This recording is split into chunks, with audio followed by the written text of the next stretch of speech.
Good afternoon, everyone. My name is Joe Salemi. I am the Product Marketing Manager with DynaSCAPE Software. Today we're doing something a little bit new. We haven't traditionally done this before, but we're going to do a sneak peek of our DynaSCAPE Design version 6.5.7 release. We have some new stuff in it. We've got some great fixes and enhancements, and you're going to get a sneak peek at what's in the release this afternoon. So we intend this webinar to be pretty quick, but to give you a good look at what you're going to get as part of the next update for DynaSCAPE Design. Our host, I'm Joe, and we have Patrick Duchesne with us. Patrick, thanks for joining us. Hope you had a great July 4th yesterday. I did, and thank you for having me again. Welcome back. It's been a little while since we've collaborated on a webinar.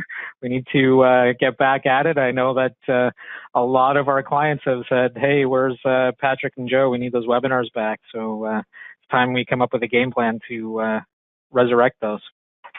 Deal. So before we start, we are recording this webinar. So for anyone that wasn't able to join us live, we're recording it and we will post it to the website. And for those of you that are joining us, thank you. We will post it to the DynaSCAPE website so that you can refer back to it later in case you need to. And we're going to highlight some of the key pieces in the upcoming release. We won't go through absolute everything. There's a lot of improvements that we've made as part of this release, but some of them a little more subtle, so we don't necessarily need to go through absolutely everything. And we're going to have some opportunity for questions at the end. So there is a question box in your control panel, so please type your questions there. And we'll do our absolute best to try and get to everybody. And at the end, we'll also show you how to check for updates. So for those of you that aren't quite sure or remember how to check for updates inside of DynaSCAPE Design, we'll quickly do that as well.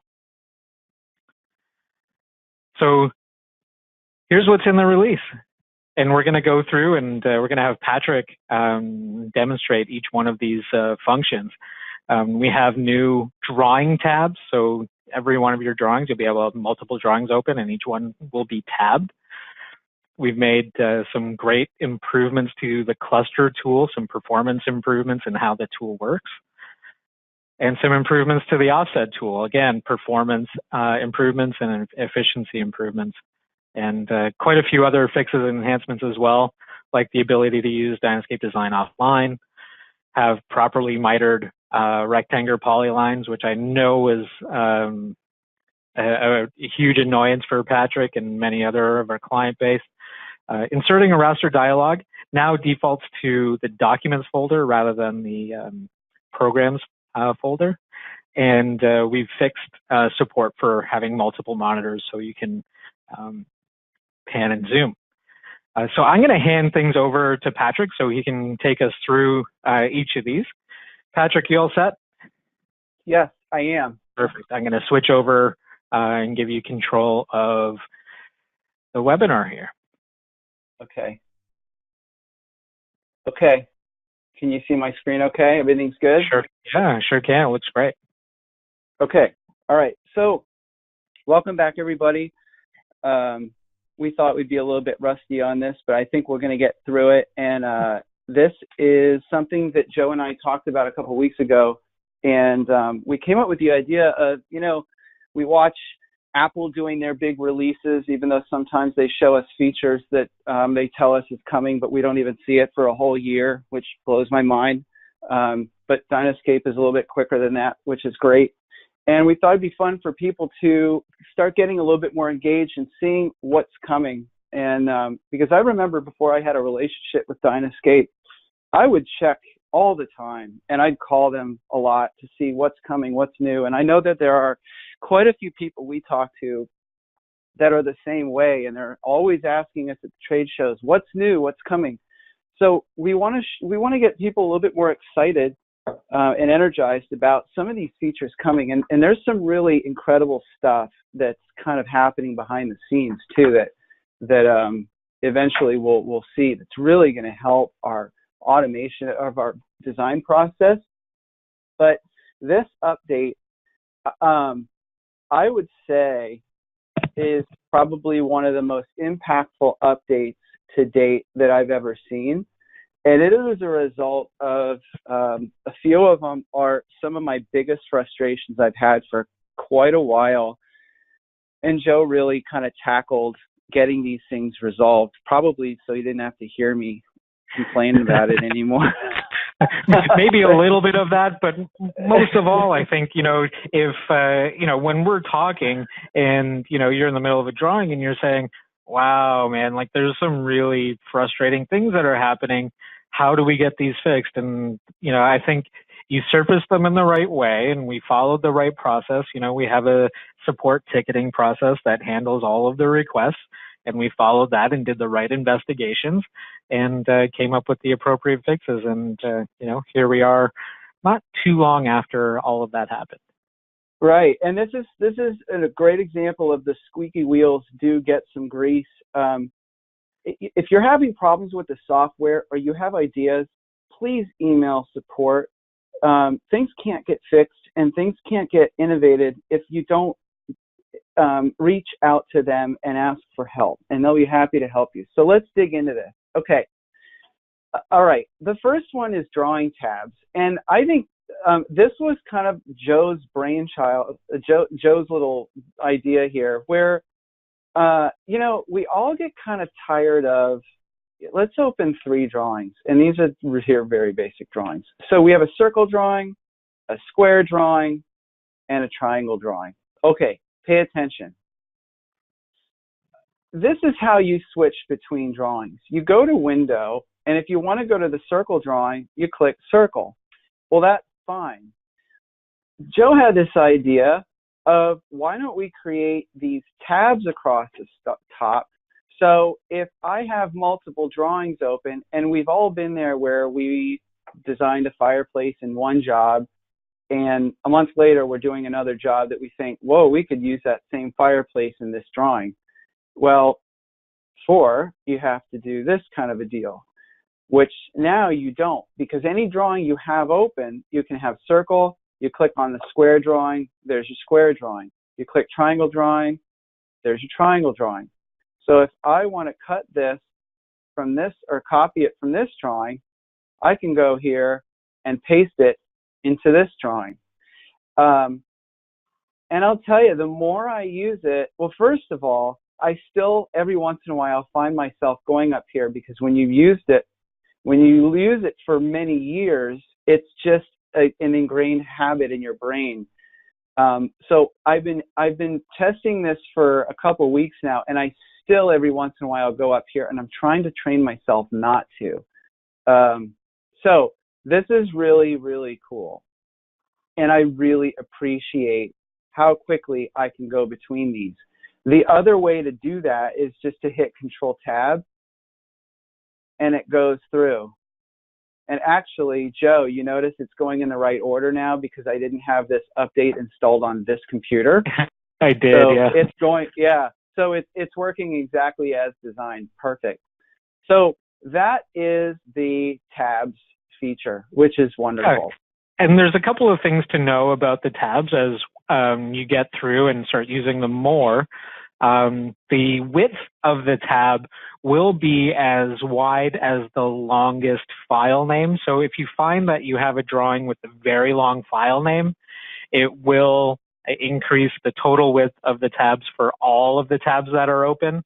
So just be aware of that, because that will happen, and that's just a constraint of how the tabs work.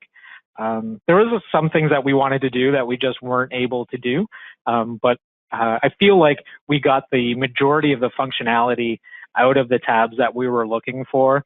And, Patrick, first when I was, noodling the idea with you. You told me I was crazy and that it would never be a benefit to you. And now you're like, I know. yeah, I think that's really helpful for everybody.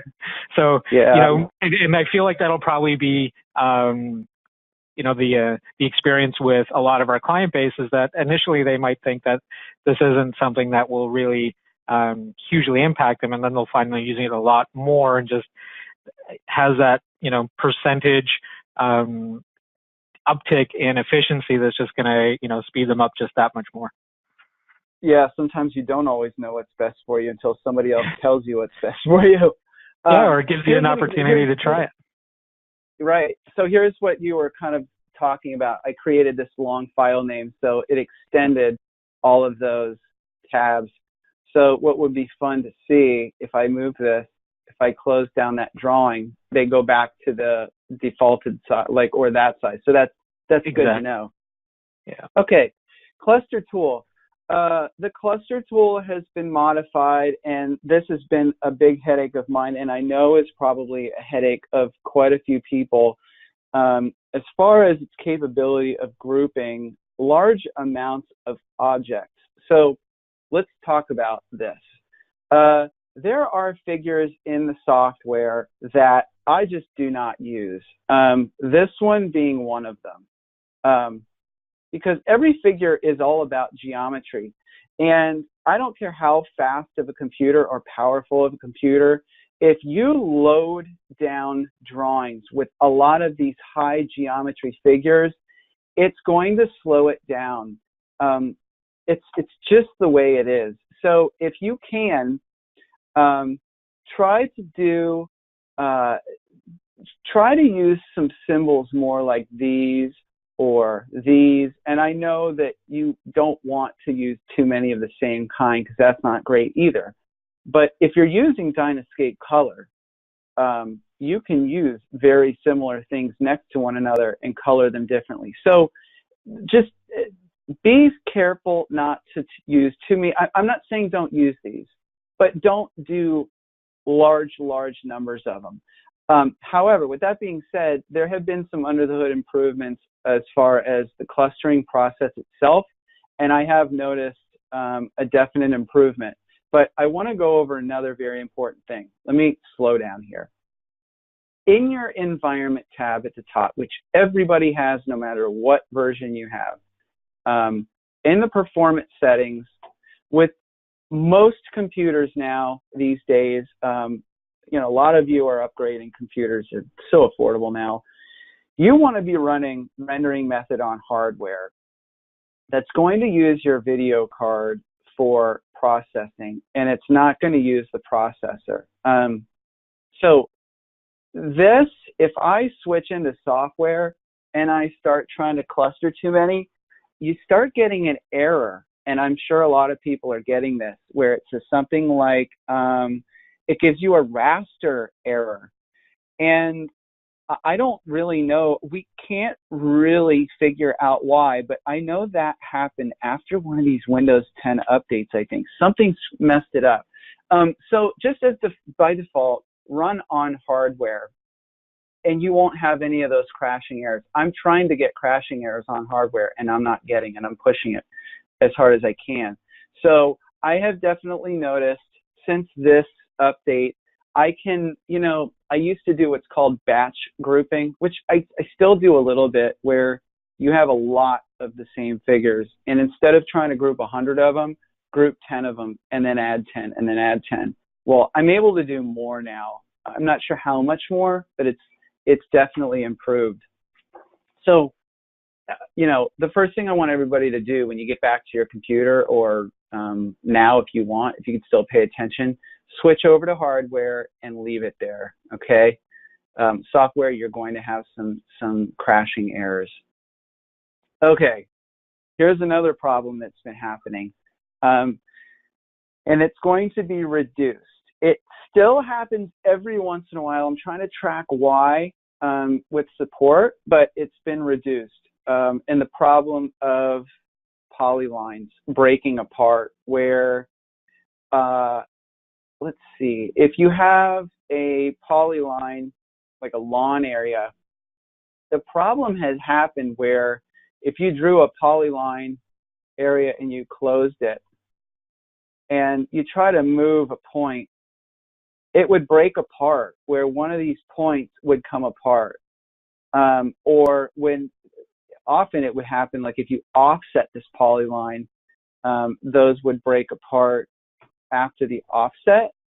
But it's been working pretty darn well, and I'm trying to break it right now. I can't. So that's a good thing. So it's going to be minimized. It may happen every once in a while.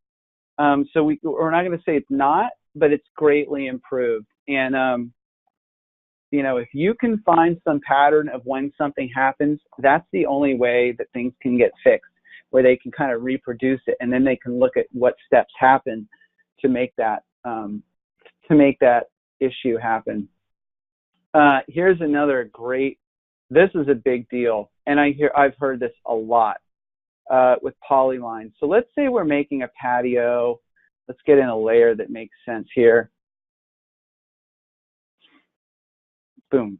Okay, let's just make some square notches here, and let's just close this. Okay, so we've all had this issue where we have this kind of goofy looking patio.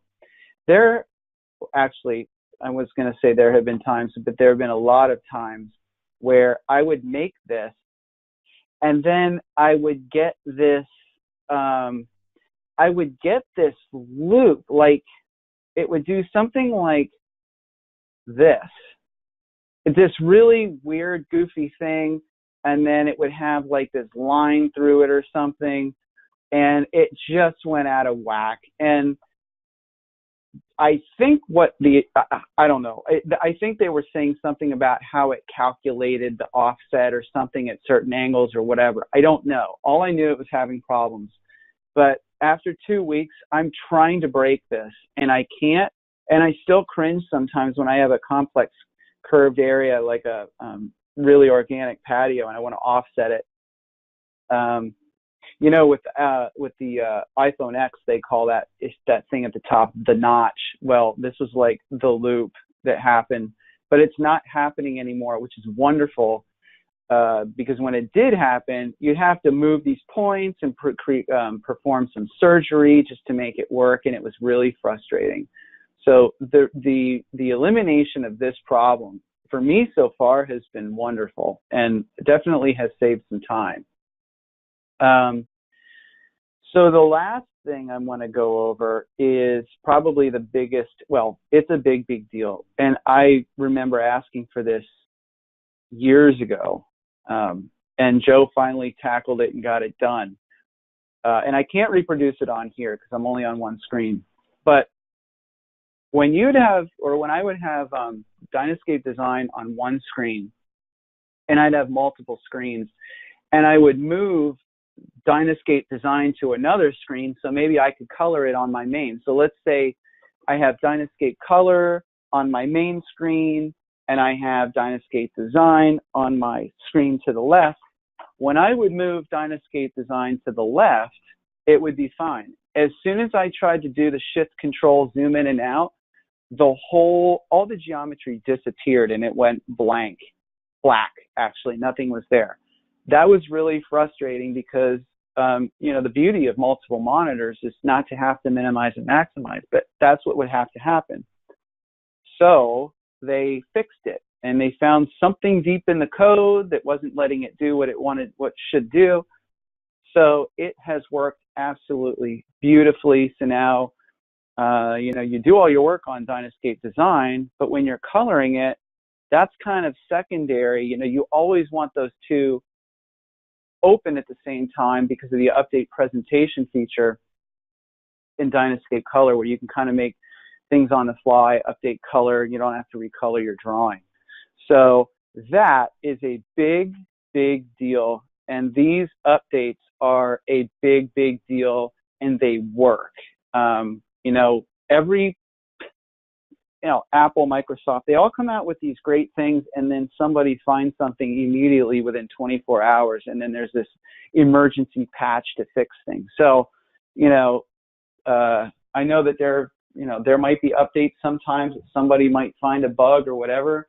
It happens. But this is a pretty darn solid update coming that I'm really excited for people to get. And it probably will make trade shows even better because we won't have to explain how to work around issues. We can actually talk about some more positive things, right, Joe? I think, you know, having given you early access, Patrick, in the testing of this update has really put it through its paces, and you know, a select handful of other clients that just really gave it some exercise was really helpful to be able to do.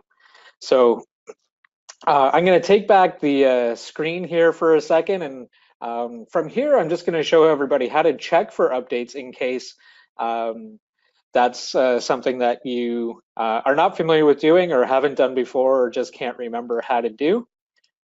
So we'll take that back from Patrick. Patrick, thank you so much.